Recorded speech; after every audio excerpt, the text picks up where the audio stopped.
Hello friends, you are most welcome to more education classes. दोस्तों, हमारी video railway target के लिए है। जो ग्रुप डी आने वाले एग्जाम है उन सभी को टारगेट रखते हुए ये फिजिक्स हम लेकर आ रहे हैं। पूरी साइंस हम आपकी करवाएंगे। स्टैटिक जीके, फिजिक्स में जो स्टैटिक जीके है वो हम कवर करवा रहे हैं। तो दोस्तों, ये video railway target group D को रखते हुए बनाई जा रही है, लेकिन ये सभी जो रेलवे के एग्जाम है या कोई भी स्टैटिक जीके जो साइंस के, उसके लिए भी महत्वपूर्ण उपयोगी है। तो आप हमारे साथ जुड़े रहिए। आप हमारे YouTube चैनल को सब्सक्राइब कीजिएगा और हमारे टेलीग्राम चैनल को भी ज्वाइन कीजिएगा। टेलीग्राम चैनल सब्सक्राइब करने के लिए आप हमारे इसी वीडियो के डिस्क्रिप्शन में आपको लिंक मिलेगा, वहां से आप ज्वाइन कर सकते हैं। वहां पर हम रेगुलर आपको अपडेट देते रहेंगे और PDF वगैरह उपलब्ध कराते रहेंगे। शुरुआत करते हैं। सबसे पहला क्वेश्चन आपके सामने फिजिक्स ग्रुप डी के लिए हम कर रहे हैं। मोर एजुकेशन क्लासेस यूट्यूब प्लेटफॉर्म है, यहाँ से हम कर रहे हैं। देखिएगा, सबसे पहला क्वेश्चन आपके सामने है, सार्वत्रिक गुरुत्वाकर्षण नियम का प्रस्तुतकर्ता कौन था? तो जो ग्रेविटेशनल फोर्स का जो नियम दिया गया था, जो ग्रेविटी का जो नियम दिया गया था, आपको ग्रेविटी का जो रूल दिया गया था वो किसके द्वारा दिया गया था? केपलर, गैलीलियो, न्यूटन और कोपरनिकस। तो वो सेब वाला सिस्टम सभी जानते हैं, तो ये न्यूटन के द्वारा दिया गया था। सी आंसर हमारा इसमें सही रहेगा। आप हमारे इस टेलीग्राम चैनल को सब्सक्राइब कर सकते हैं। @मैक यूट्यूब करके आप सर्च करें, मोर एजुकेशन क्लासेस यूट्यूब, तो वहाँ से आपको मिल सकता है। फेसबुक पेज पर भी आप हमारे फेसबुक पेज को लाइक कर सकते हैं, वहाँ पर भी आपको रेगुलर अपडेट मिलती रहेगी। मोर एजुकेशन क्लासेस नाम से हमारा फेसबुक पेज है। नेक्स्ट करते हैं क्वेश्चन नंबर। इसके बारे में एक बार आप जान लेते हैं, आपको बता देते हैं। जो ग्रेविटी है, जो ग्रेविटी है उसका नियम न्यूटन के द्वारा आपको दिया गया था। ठीक है, ये क्या कहता है कि दो वस्तुओं के बीच, जब कोई दो वस्तुएं होती है, कोई भी दो थिंग्स होती हैं, उनके बीच जो कार्य करने वाला जो आकर्षण बल है, ग्रेविटी फोर्स जो है, एक दूसरे की तरफ एक दूसरे को आकर्षित करता है, जो उनके बीच का जो मास होता है उनके गुणनफल के समानुपाती यानी कि प्रोपोर्शन में होता है। या अगर आप सिंपल सी समझें, अगर ये m1 मास की कोई चीज़ है और ये m2 मास की कोई चीज़ है, इसे आप अर्थ समझ सकते हैं, इसे आप मून समझ सकते हैं, तो उनके बीच जो फोर्स ऑफ अट्रैक्शन होगा वो क्या होगा? डिस्टेंट वो होगा G = m1 × m2, मास 1 × मास 2 अपॉन में इनके बीच का जो डिस्टेंस है, उसका स्क्वायर। इसने बोला कि उनके बीच की दूरी के वर्ग के व्युत्क्रमानुपाती यानी कि m1 × m2 अपॉन में r²। साथ में g एक कंस्टेंट है जो काम कर रहा है। तो कंस्टेंट क्या है? ये रहा आपका constant 6.67 multiply 10⁻⁻11 newton metre square पर kg स्क्वायर। तो ये इसका g का मान है। इसे भी आप याद रखें, रेलवे में बहुत बार ये क्वेश्चन पूछा जाता है। और आपको बताएं, जो ग्रहीय गति होती है, जो प्लेनेट की मोशन है, उसका जो नियम दिया गया वो केपलर के द्वारा दिया गया था। और जो ग्रह गति करते हैं ये खोज कोपरनिकस ने की थी। देखो, बात में फ़र्क है। जो आपके प्लेनेट हैं उनकी गति का जो नियम है, उनकी जो मूवमेंट का जो रूल है वो तो केपलर के द्वारा दिया गया, लेकिन वो गति करते हैं ये कोपरनिकस ने हमें बताया था। पृथ्वी के केंद्र में G का मान, जो ग्रेविटी है, सपोज करो ये आपकी अर्थ है, इसमें जो G ये सेंटर है, जो ग्रेविटी है वो सरफेस की बजाय सेंटर पे 0 हो जाती है, सरफेस पे ज़्यादा होती है। तो इसने बोला है कि पृथ्वी के केंद्र में G का मान यानी कि ग्रेविटी 0 हो जाती है। ठीक है, यानी कि जो आप पृथ्वी के अंदर खोदते जाएंगे ग्रेविटी घटती जाएगी। और आगे जो इक्वेटर है आपका, इक्वेटर पर G का मान सबसे कम होता है। जैसे कि यह आपकी अर्थ है और इस अर्थ पे यह आपका इक्वेटर है और यह आपके पोल्स हैं, ये नॉर्थ पोल, ये साउथ पोल। तो जो इक्वेटर है उस पर आपका जो ग्रेविटी है या जो G का मान है वो सबसे कम होता है और पोल्स पर सबसे ज़्यादा होता है। ठीक है, इसे याद रखिएगा आप। जब आप यहाँ से इक्वेटर से पोल्स की तरफ जाएंगे तो G का मान बढ़ता जाएगा। तो इसमें बताया गया है ऊंचाई पर G का मान घटता है। बिल्कुल सही, पहाड़ों पर G का मान घटेगा क्योंकि आप सेंटर से दूर चले जाते हैं। और पृथ्वी के अंदर जाने पर G का मान घटता है। बिल्कुल सही, पृथ्वी के अंदर जाने पर G का मान घटता है। मैंने आपको बताया पृथ्वी की सतह पर G का मान महत्तम होता है, यानी कि सबसे ज़्यादा ग्रेविटी का मान जो होता है, G का मान पृथ्वी की सतह पर सबसे ज़्यादा होता है। ऊपर जाने पर भी घटता है और नीचे जाने पर भी घटता है, यहाँ पर सबसे ज़्यादा होता है। पृथ्वी की जो घूर्णन गति है, रोटेशनल जो गति है, जो रोटेशनल मोमेंट हो रहा है आपकी अर्थ का, उसके बढ़ने पर जी का मान कम हो जाता है। अगर पृथ्वी ज़्यादा गति से रोटेट करना शुरू कर दे, अगर आपकी पृथ्वी ज़्यादा गति से रोटेट करना शुरू कर दे तो आपकी जो जी का मान है, ग्रेविटी का मान है, वो कम हो जाएगा। गति घटेगी तो जी का मान बढ़ जाएगा, अगर गति बिल्कुल कम हो जाएगी तो जी का मान सर्वोत्तम होगा। ठीक है, इस बात का आप ध्यान रखें। नेक्स्ट क्वेश्चन देखते हैं। पृथ्वी पर सूर्य द्वारा गुरुत्वाकर्षण बल, ये बोल रहा है कि जो अर्थ पर सन जो भी ग्रेविटी लगाता है, जो भी गुरुत्वाकर्षण लगाता है, जो भी ग्रेविटेशनल फोर्स लगाता है, वो क्या होता है, सूर्य पर पृथ्वी द्वारा गुरुत्वाकर्षण बल की अपेक्षा कम होता है। सूर्य पर पृथ्वी द्वारा जो ग्रेविटेशनल फोर्स लगा जाता है उसके बराबर होता है, या सूर्य पर पृथ्वी द्वारा गुरुत्वाकर्षण जो ग्रेविटेशनल फोर्स लगाया जाता है उसकी अपेक्षा अधिक होता है, या वर्ष भर एक समान रहता है। तो हम आपको बताएं, पृथ्वी पर जो सूर्य ग्रेविटेशनल फोर्स लगाता है वो सूर्य पर जो अर्थ ग्रेविटेशनल फोर्स लगाती है उसके बिल्कुल इक्वल होता है। तो बी आंसर आपका इसमें सही है। जो भी सूर्य पर अर्थ ग्रेविटेशनल फोर्स लगाएगी उसी के बराबर सूर्य पृथ्वी पर ग्रेविटेशनल फोर्स लगाएगा, उसी के बराबर। ठीक है, इसे याद रखें। इसमें दिया भी गया है कि जो पृथ्वी यानी अर्थ पर जो सन है वो जो ग्रेविटेशनल फोर्स लगाता है, तो सन पर अर्थ द्वारा जो ग्रेविटेशन फोर्स लगाया जाता है उसके बराबर होता है। तो ये एक दूसरे के बराबर होते हैं। नेक्स्ट क्वेश्चन आपके सामने, पृथ्वी पर सूर्य के बीच की दूरी, पृथ्वी व सूर्य यानी कि अगर आपकी अर्थ और सन जो है, अर्थ और सन के बीच की जो दूरी है, जो डिस्टेंस है, जो वर्तमान आज प्रेजेंट जो डिस्टेंस है, यदि वर्तमान दूरी की अपेक्षा दोगुनी हो जाए, अगर उस डिस्टेंस को सपोज करो, अब यहाँ पे तो आपका सन है और ये आपकी अर्थ है, ये आपकी अर्थ है, अगर ये डिस्टेंस डबल कर दिया जाए, यहाँ सन और यहाँ अर्थ कर दी जाए, यहाँ सन और यहाँ अर्थ कर दी जाए, तो बोल रहा है कि तो पृथ्वी पर सूर्य द्वारा गुरुत्वाकर्षण बल, तो बताए कि जो अर्थ पर आपके सन द्वारा ग्रेविटेशनल फोर्स लगाया जाएगा उस पर क्या होगा, पहले की अपेक्षा 2 गुना होगा, पहले की अपेक्षा 4 गुना होगा, पहले की अपेक्षा आधा हो जाएगा, या पहले की अपेक्षा 1/4 होगा। अभी मैंने आपको फोर्स यानी जो ग्रेविटेशनल फोर्स है उसकी वैल्यू बताई थी, m1 इंटू m2 अपॉन में r²। r था उनके बीच का डिस्टेंस, बीच के डिस्टेंस का स्क्वायर हो जाता है, यानी कि अगर बीच के डिस्टेंस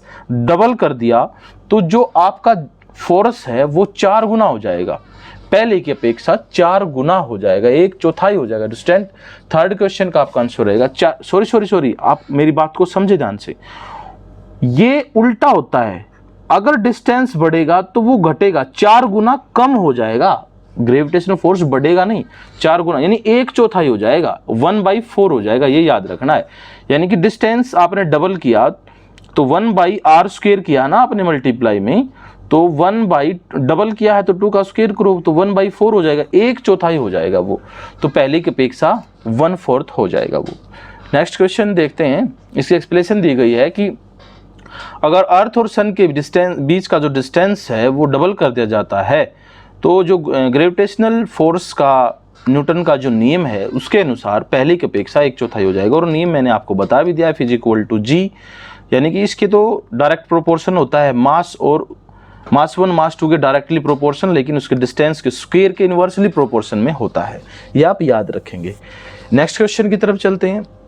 किसी पिंड का द्रव्यमान उसके अपने भार से भिन्न होता है। इसने बोला कि कोई भी पिंड है, कोई भी एस्ट्रोनॉमिकल वस्तु कोई भी है, उसका अगर मास उसके अपने भार से भिन्न होता है तो क्यों होता है उसका मास उसके भार से भिन्न। तो आपको 4 ऑप्शन इसमें दिए गए हैं। तो देखिएगा कि जो मास होता है वो एक चर राशि यानी कि स्थिर है, वो हिलती डुलती नहीं, सॉरी चर का मतलब है मोबिलिटी है उसके अंदर। जो मास है वो तो चेंज होता रहता है, जबकि जो उसका भार है, जो उसका वेट है वो स्थिर रहता है। इसलिए नहीं, मैं आपको डायरेक्ट आंसर बताता हूँ क्योंकि आप कंफ्यूज हो जाएंगे इसमें।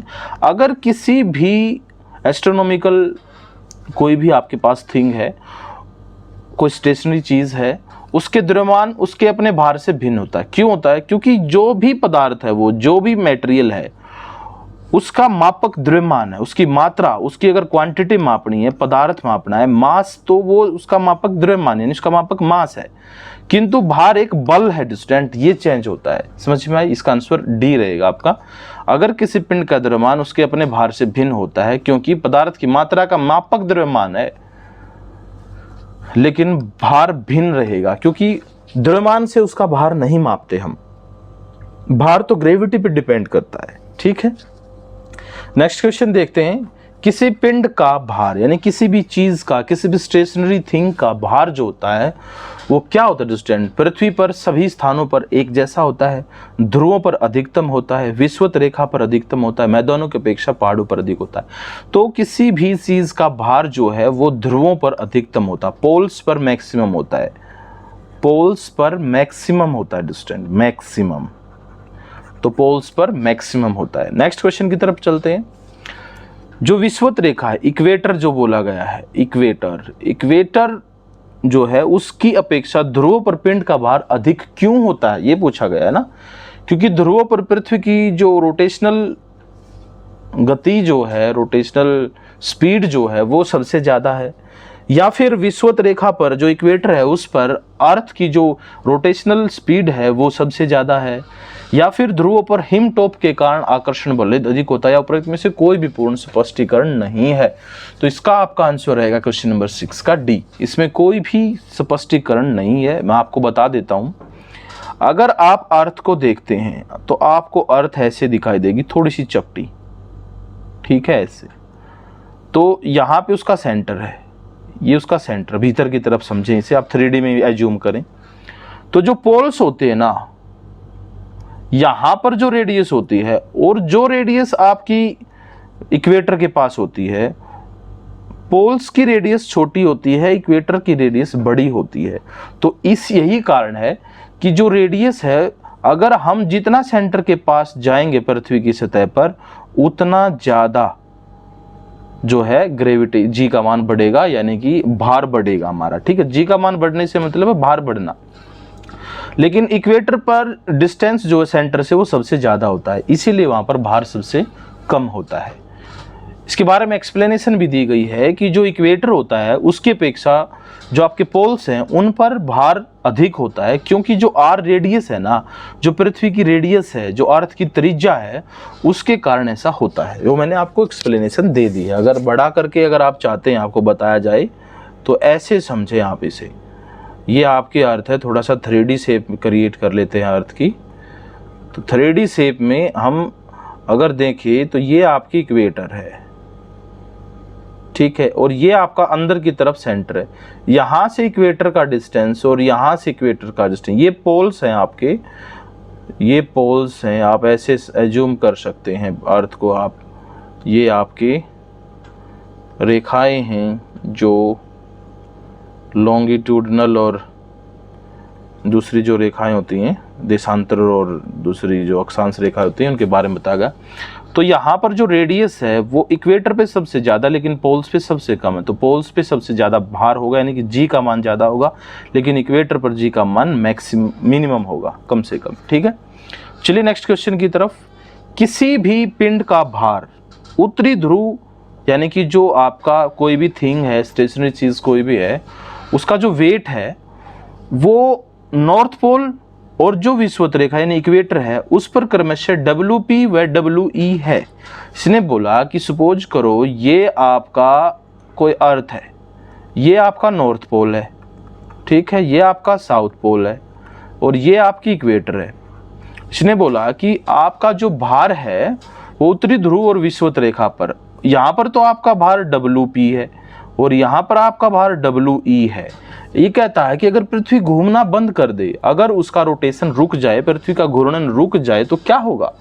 WP बढ़ जाएगा, WP में कोई परिवर्तन नहीं होगा, WE में कोई परिवर्तन नहीं होगा, WE कम हो जाएगा। तो स्टूडेंट इसमें जो बात है मुख्य है वो यही है कि आपका जो WP है ना वो पोल्स पे है, इसका रोटेशन से तो कोई असर नहीं। मैंने आपको बताया था कि रोटेशन बढ़ने पर, रोटेशन बढ़ेगा, देखो रोटेशन बढ़ेगा तो जी का मान घटेगा, मैंने बताया था आपको। लेकिन वो असर कहाँ पर होगा? वो असर तो यहाँ पर होगा ना, इक्वेटर पर, लेकिन पोल्स पर उसका कोई असर नहीं होगा, यानी कि WP में कोई परिवर्तन नहीं होगा। आपका भार जो ध्रुव में, या आप खड़े हैं पृथ्वी घूमती रहे कितनी भी, यहाँ पर तो जो जी का मान रुक जाए तब भी आप ऐसे ही खड़े, लेकिन यहाँ पर असर होगा स्टूडेंट, इसके अंदर जो लिक्विड फॉर्म में लावा है या जो भी चीज़ मैग्मा है उसके रोटेशन पर असर पड़ेगा, लेकिन परपेंडिकुलरली नहीं पड़ेगा, वो इसी प्रकार से पड़ेगा, जिसकी वजह से इक्वेटर पर तो असर होगा, वो जो भी हो उसके बारे में अभी हम डिस्कस नहीं करें, लेकिन पोल्स पर कोई असर नहीं होगा बार में, ठीक है। तो आपके WP में कोई परिवर्तन नहीं होगा। नेक्स्ट क्वेश्चन आपके सामने है, लिफ्ट में व्यक्ति का भार तब अधिक होता है जब लिफ्ट, देखिएगा अगर आप लिफ्ट में बैठ गए, सपोज करो आप एक लिफ्ट है और इसमें आप बैठ गए हैं, ठीक है, ये आपकी लिफ्ट है, इसमें आप बैठ गए हैं।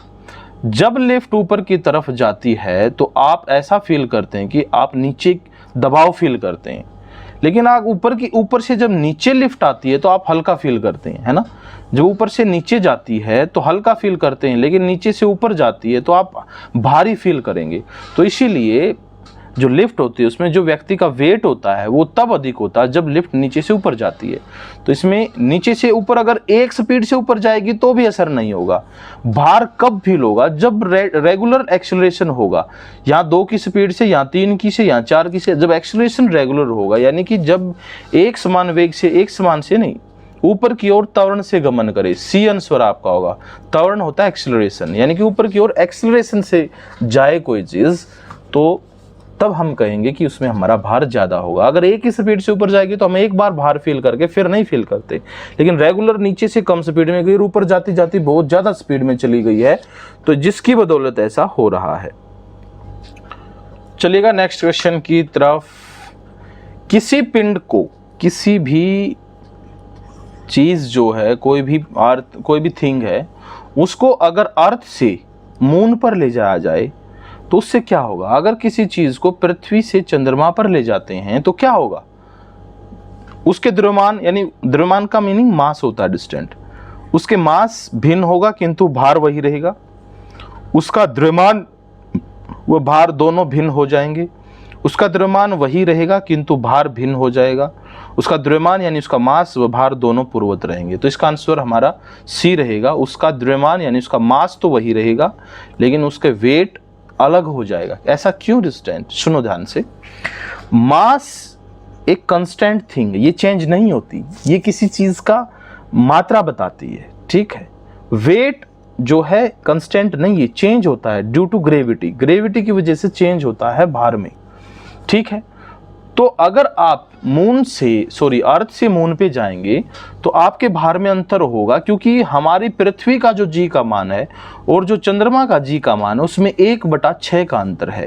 1/6 का अंतर। अगर पृथ्वी पर आप 6 किलो के हैं तो आप चंद्रमा पर जाकर 1 किलो के हो जाएंगे, इसे याद रखें। नेक्स्ट क्वेश्चन आपके सामने है। एक समान गति से घूर्णित साफट में धागे से एक गेंद बांधी गई है। कोई साफट रोटेट हो रही है, ये कोई साफट है आपकी, और ये रोटेट हो रही है रेगुलर, ऐसे उस तरफ ऐसे रोटेट हो रही है ये, ठीक है। इस पर कोई चीज बंधी हुई है, ऐसे कोई, जैसे कि आप कंकर पत्थर बांध रखा है इस डोरी से, ये रेगुलर इसके साथ ही ऐसे रोटेट हो रहा है। इसने बोला कि एक समान गति से कोई भी चीज घूम रही है, उसमें धागे से गेंद बंधी, ये गेंद बंधी है, ठीक है। साफट अगर एकदम से रोक दी जाए तो धागा साफट पर लिपटने लगता है। ये धागा जो लंबा है ये इसके ऊपर लिपटने लगेगा, ठीक है।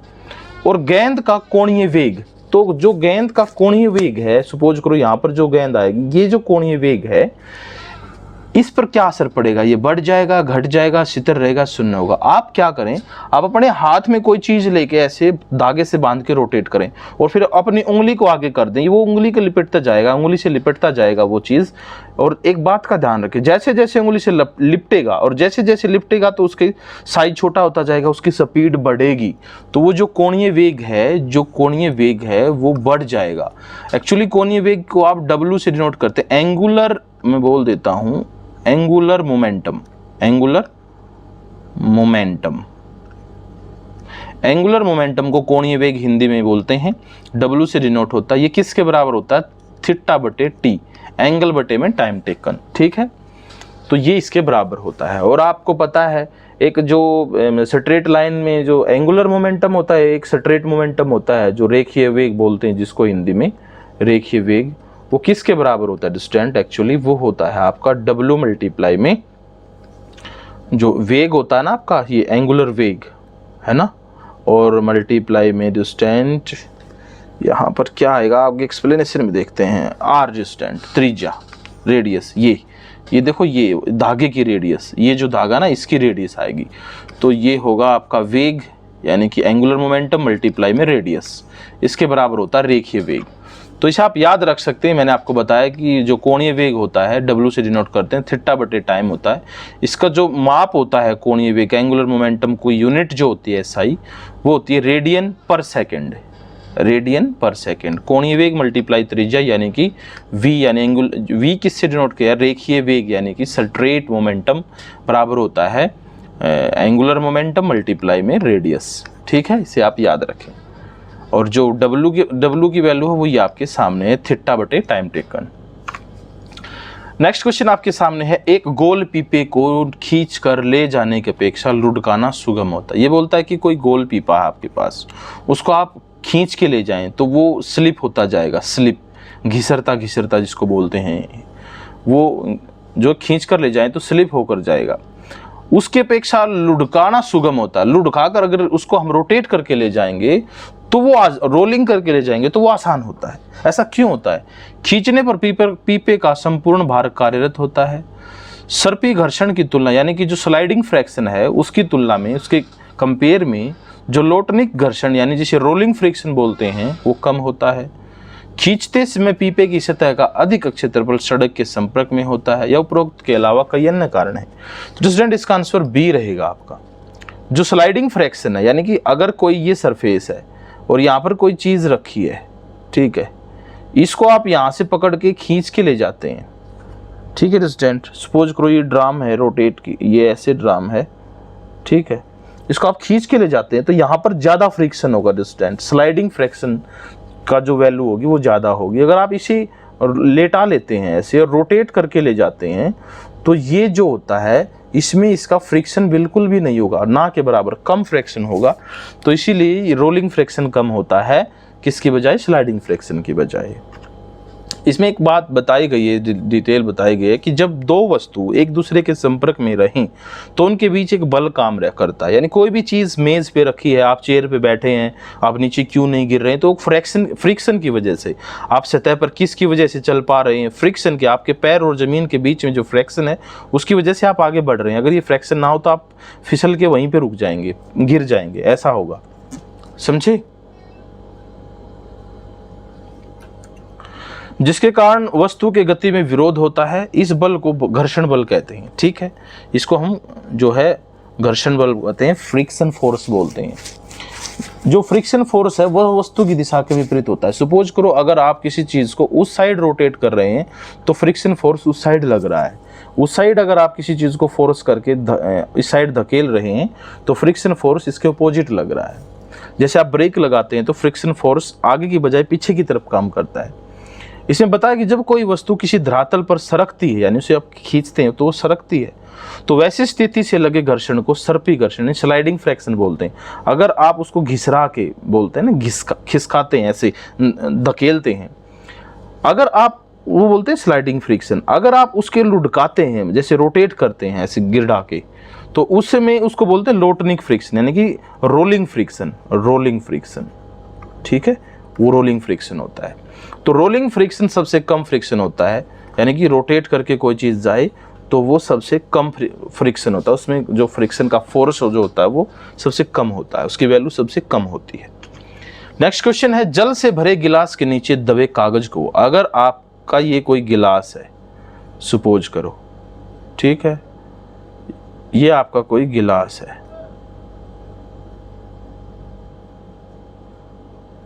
ठीक है, इसके नीचे ये कागज रखा है। अगर आप इस कागज को झटके से खींच देते हैं तो गिलास ऐसे ही रखा रहता है। इसने बोला कि जल से भरे गिलास के नीचे दबे कागज को शीघ्रता से गिलास के नीचे से जल को छिड़काए बिना ही खींचा जा सकता है। ये क्यों होता है डिस्टेंट? कागज व गिलास के मध्य घर्षण की कमी दर्शाती है, न्यूटन के तृतीय नियम को दर्शाती है, जड़ताओं के गुण को दर्शाती है, या त्वरण को दर्शाती है। तो ये जड़ताओं के गुण को दर्शाता है, इनर्शिया को दर्शाता है डिस्टेंट, इनर्शिया। इनर्शिया एक्चुअली क्या होता है कि वो होता है जब तक किसी चीज पर बाह्य बल अप्लाई न हो तब तक वो उसी दशा में रहने की कोशिश करती है। कोई भी वस्तु अपनी सेम दशा में रहने की कोशिश करती है। गति में है तो वो गति में रहने की कोशिश करती है जब तक उस पर बाह्य बल अप्लाई ना हो। अगर वो स्थिर है तो वो स्थिर रहने की कोशिश करती है। यही सब बोलते हैं जड़त्व का गुण, यानी कि इनर्शिया। ठीक है, इसे बताया गया है कि ये जड़त्व के गुण को होता है किसी वस्तु का वह गुण जिसके कारण कोई वस्तु अपनी स्थिति बनाए रखना चाहती है। कोई वस्तु चाहती है कि उसकी स्थिति बनी रहे तो उसको बोलते हैं इनर्शिया, लॉ ऑफ इनर्शिया भी बोल सकते हैं आप इससे। ठीक है, नेक्स्ट क्वेश्चन, किसी पिंड का वेग दुगना हो जाए। स्टूडेंट आप मेरी क्लास को शेयर कर दीजिएगा और वीडियो को लाइक करना मत भूलिएगा। आगे पढ़ते हैं, किसी पिंड का वेग क्या होता है स्टूडेंट? वेलोसिटी। अगर वेलोसिटी दुगनी हो जाए आप बताएं उसके एक्सेलरेशन दोगुना होगा या उसका मोमेंटम दोगुना होगा या उसकी काइनेटिक एनर्जी दुगनी होगी या फिर उसकी पोटेंशियल एनर्जी दुगनी होगी? बताइएगा इसका आंसर जल्दी से। मैं आपको आंसर बताने जा रहा हूं इसका। उसका जो मोमेंटम है वो दुगना हो जाएगा। अगर किसी की वेलोसिटी अगर आप डबल कर देते हैं तो उसका संवेग मोमेंटम दुगना हो जाता है, क्योंकि डिस्टेंट आपको पता है ना कि मास मल्टीप्लाई में जो आपका वेग है यही तो मोमेंटम है। ठीक है स्टूडेंट, नेक्स्ट क्वेश्चन से पहले इसके बारे में आपको बता देते हैं। अगर किसी वस्तु का वेग यानी वेलोसिटी दुगनी हो जाए तो उसका संवेग भी दोगुना हो जाता है, उसका मोमेंटम भी दुगुना हो जाता है। ऐसा क्यों होता है? क्योंकि किसी वस्तु का मास जो होता है उसके वेग के गुणनफल को संवेग बोलते हैं, यानी कि मास मल्टीप्लाई में v एक्सेलरेशन भी बोल सकते हैं, v वेलोसिटी भी बोल सकते हैं। स्टूडेंट यहाँ पे वेग में वेलोसिटी को बोल रहा हूँ। ठीक है, अगर उसकी वेलोसिटी के साथ उसके मास की मल्टीप्लाई कर दी जाए तो वो क्या कहलाता है? वो मोमेंटम कहलाता है। p मोमेंटम को शो करता है तो mv हो जाएगा स्टूडेंट आपका फॉर्मूला, mv मास मल्टीप्लाई में वेलोसिटी। तो स्टूडेंट उसका वो भी संवेग भी दोगुना हो जाता है। संवेग यानी कि जो मोमेंटम है वो एक वेक्टर क्वांटिटी है, सदिश राशि है। ठीक है, इसका जो एसआई मात्रक होता है वो किलोग्राम मीटर पर सेकंड होता है, क्योंकि मास को आप किलोग्राम में मापते हैं और वेलोसिटी को आप मीटर पर सेकंड में मापते हैं। ठीक है, तो ये किलोग्राम मीटर पर सेकंड इसकी यूनिट हो जाएगी, एसआई मात्रक हो जाएगा। नेक्स्ट क्वेश्चन आपके सामने है, एक भारी यानी कि हैवी, एक ज़्यादा भारी और एक हल्की कोई चीज़ है, उस पर एक समान बल यानी कि एक जैसा फोर्स आप अप्लाई करते हैं और एक ही टाइम के लिए सेम टाइम के लिए लगाते हैं तो क्या होगा? ये दोनों एक समान वेलोसिटी से आगे बढ़ेंगे, ये दोनों एक समान मोमेंटम से यानी संवेग से आगे बढ़ेंगे, ये एक समान एक्सेलरेशन से आगे बढ़ेंगे या एक समान त्वरण से आगे बढ़ेंगे, या उपरोक्त जैसा कुछ भी नहीं होगा। स्टूडेंट मैं आपको बताता हूँ, अगर ये कोई चीज़ 10 किलो की है, ये कोई चीज़ 5 किलो की है, ठीक है, इसका मास m है, इसका m1 है, इसका मास m2 है। ठीक है, अब स्टूडेंट आप इस पे 5 kg पर सेकेंड फोर्स लगाते हैं, इस पर भी 5 kg फोर्स लगाते हैं। ठीक है, दोनों पर समान लगाया तो ये भी 5m1 ये भी 5m1, यानी कि एक समान संवेग से गतिमान होंगे दोनों के दोनों। बी आंसर आपका सही होगा 14th क्वेश्चन का। समझे ऐसा क्यों हुआ स्टूडेंट? सुने ध्यान से, एक चीज भारी थी एक चीज हल्की थी, उन पर एक समान बल आपने लगाया, एक जैसा फोर्स आपने उन पे अप्लाई किया और एक ही टाइम के लिए लगाया। ऐसा करने पर जो समान संवेग से गतिमान होंगे, ऐसा क्यों होगा? क्योंकि जो संवेग संरक्षण है, मोमेंटम, जो लॉ ऑफ कंजर्वेशन आता है ना, मोमेंटम का law of conservation of momentum, संवेग संरक्षण, इसके सिद्धांत के अनुसार गतिमान होते हैं ये। ठीक है, आगे बढ़ते हैं। नेक्स्ट क्वेश्चन आपके सामने है कि यदि 20 किलोग्राम यानी मास आपको दे दिया 20 किलोग्राम, इसके एक पिंड को भूमि के ऊपर 1 मीटर की ऊंचाई पर आप बनाए रखने हेतु आवश्यक कार्य क्या करेंगे? सपोज करो आपके पास 20 किलो की कोई चीज है, उसे आप जमीन से 1 मीटर ऊपर रखना चाहते हैं, इसके लिए क्या कार्य किया जाएगा? स्टूडेंट अगर आप इसे यहीं बनाए रखना चाहते हैं तो कार्य शून्य होगा, क्योंकि कार्य बिना डिस्प्लेसमेंट नहीं होता, डिस्प्लेसमेंट के बिना कार्य नहीं होगा, ये याद रखें। जब आप यहां से, जैसे सपोज करो यहां से आपने भागना शुरू किया और एक राउंड चक्कर लगा के आ गए और यहाँ पे रुक गए वापस जहाँ से भागे थे, तो आप कहोगे मैंने 400 मीटर का काम कर दिया, 400 मीटर दौड़ा हूँ। नहीं, साइंस कहती है हाँ आप तो वहीं खड़े हैं, आपने कुछ भी काम नहीं किया, शून्य काम किया है। तो इसीलिए जब तक किसी चीज़ की पोजीशन चेंज नहीं होगी, उसमें डिस्प्लेसमेंट नहीं होगी किसी डायरेक्शन में, तो वो वहाँ पर कार्य जीरो होगा। इसमें दिया गया है बल द्वारा कार्य होना समझा जाता है जब बल लगाकर, यानी कि जब कोई आप फोर्स लगाते हैं और किसी वस्तु को किसी दिशा में डिस्प्लेस करते हैं, उसको विस्थापित करते हैं, तो बल जो होता है ना, जो फोर्स द्वारा जो भी कार्य होगा वो तभी माना जाएगा जब वो विस्थापित होगी कुछ ना कुछ। और जो बल होता है, कार्य होता है, उसे हम W से डिनोट कर रहे हैं, वर्क, वो बराबर होता है फोर्स मल्टीप्लाई में डिस्प्लेसमेंट, यानी कि डिस्प्लेसमेंट S से डिनोट कर रहे हैं विस्थापन से। तो W is equal to force multiply में डिस्प्लेसमेंट, वर्क हो गया। ठीक है, वैसे अगर एंगुलर सिस्टम है तो आप कोस थीटा लगा सकते हैं। ठीक है, work is equal to FS cos theta. वहाँ पर अगर एंगल दिया जाता है, आप यहाँ से वस्तु को यहाँ पर लाते हैं, ये सेंटर से फोर्स अप्लाई होकर ऐसे आता है, जो ये एंगल होगा डिस्टेंट, वो कोस थीटा की फॉर्म में आप लिखेंगे। ठीक है, FS cos theta. Next question आपके सामने है कि किसी पिंड का वेग दोगुना हो जाए। वेग यानी वेलोसिटी। अगर किसी भी चीज़ की वेलोसिटी दोगुनी कर देते हैं तो उसकी जो काइनेटिक एनर्जी है, काइनेटिक एनर्जी में क्या बदलाव होगा डिस्टेंट? बताइए, दोगुनी हो जाएगी, आधी रह जाएगी, 4 गुनी हो जाएगी, 1/4 हो जाएगी। पहले तो काइनेटिक एनर्जी का फॉर्मूला मैं आपको बताता हूँ। 1/2 mv² होता है। मास m मास है, v वेलोसिटी है। इसने बोला कि अगर आप किसी चीज़ की वेलोसिटी को, वेग को दुगना कर देते हैं, तो वेग को दुगना करेंगे तो वो क्या हो जाएगा डिस्टेंट? 4 गुनी हो जाएगी। अब 1/4 नहीं होगी क्योंकि नीचे नहीं है, वो डायरेक्ट प्रोपोर्शन में है, तो ऊपर ही है, तो वो 4 गुनी हो जाएगी। 16 का आंसर आपका C रहेगा। ठीक है, नेक्स्ट क्वेश्चन आपके सामने है, इसी के बारे में इन्होंने बताया है, ये मैं चीज़ आपको बता चुका हूँ। इसने बोला है कि द्रव्यमान दोगुना होने पर गतिज ऊर्जा भी दोगुनी। देखो, ये अगर मास को डबल करते हैं तो वो भी डबल हो जाएगा, क्योंकि इसमें स्क्वायर नहीं है, यहाँ पावर 1 है। लेकिन अगर आप वेलोसिटी को डबल करते हैं तो वो 4 गुनी हो जाएगी, क्योंकि इसका स्क्वायर है।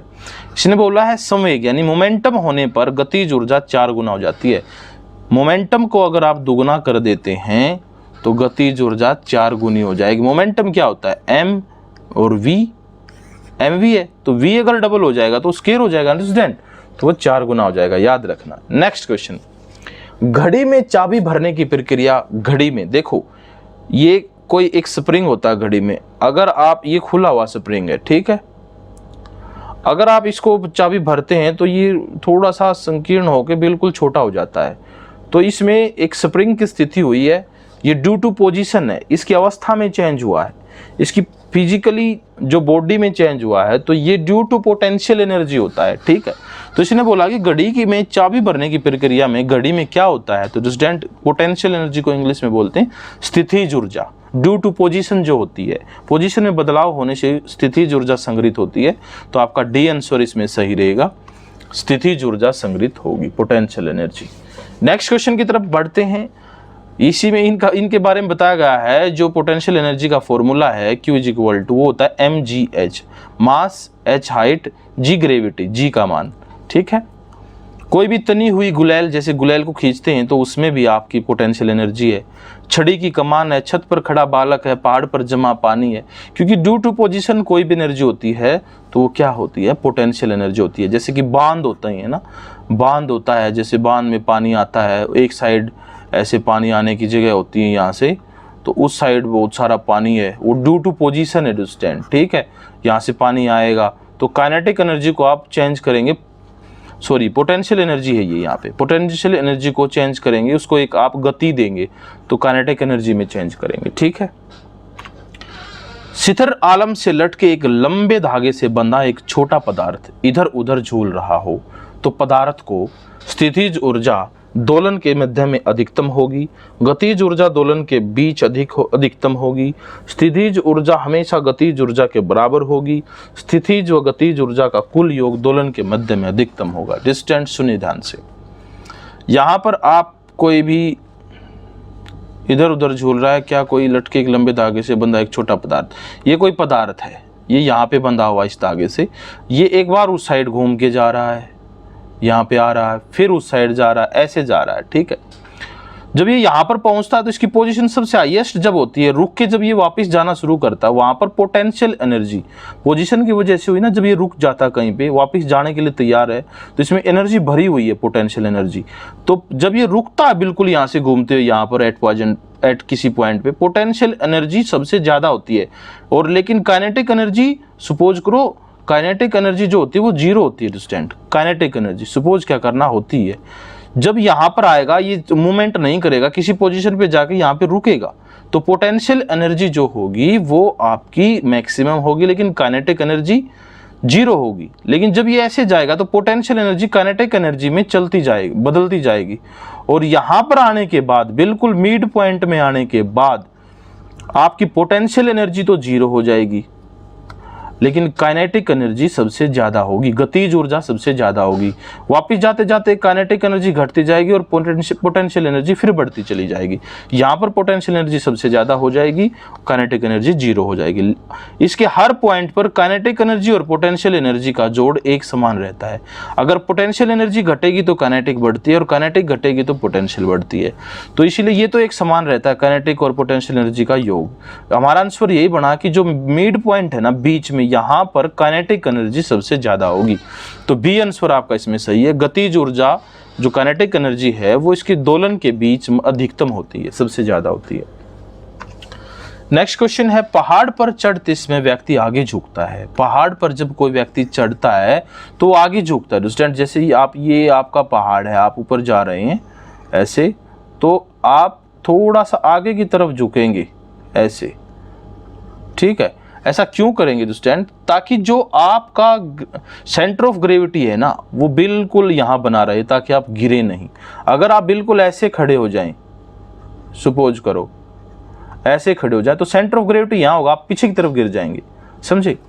तो इसी प्रकार अगर आप अपनी सेंटर ऑफ ग्रेविटी बनाए रखने के लिए आप ऐसे आगे की तरफ झुकते हैं, समझे।